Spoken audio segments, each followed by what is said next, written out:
Avant de commencer cette vidéo, nous allons nous intéresser à ce qu'est une inondation. Alors, une inondation, c'est le débordement des eaux qui va recouvrir une étendue, un terrain.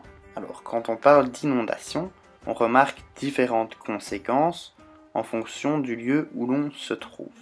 Principalement des dégâts humains, ce sont les différents blessés ou décès qui peuvent intervenir quand il y a une inondation par exemple. Et nous avons également les dégâts matériels. Ce sont les dégâts qui vont toucher les habitations, les routes, les canalisations, les voies de chemin de fer, donc tout ce qui touche au matériel.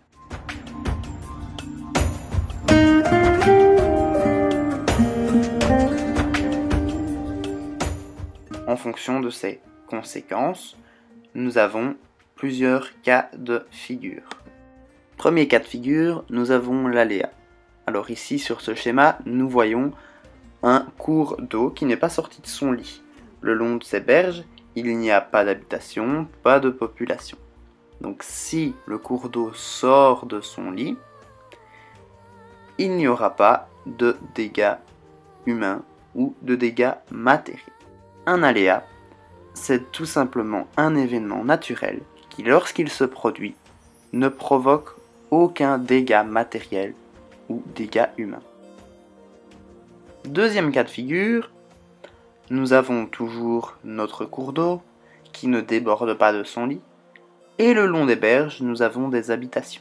Donc, il risque d'y avoir des dégâts humains ou matériels s'il y a inondation.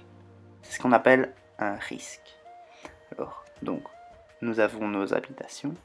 Si le cours d'eau sort de son lit, il va y avoir des dégâts matériels ou humains.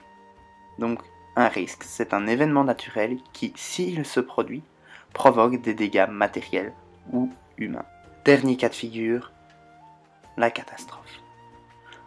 La catastrophe, c'est quand le cours d'eau va sortir de son lit, va déborder sur les berges et va donc provoquer des dégâts matériels ou humains. Donc ici, nous avons les maisons qui vont être inondées.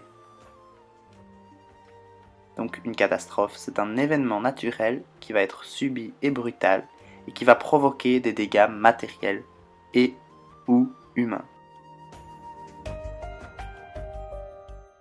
Suite à ces différents cas de figure, nous pouvons parler d'un nouveau concept. Ce concept, c'est la vulnérabilité. Alors, la vulnérabilité, qu'est-ce que c'est ? C'est la fragilité d'un risque face à un aléa. Alors, en d'autres termes, la possibilité que se produise une inondation dans une zone habitée fait que la zone habitée est vulnérable face à l'inondation.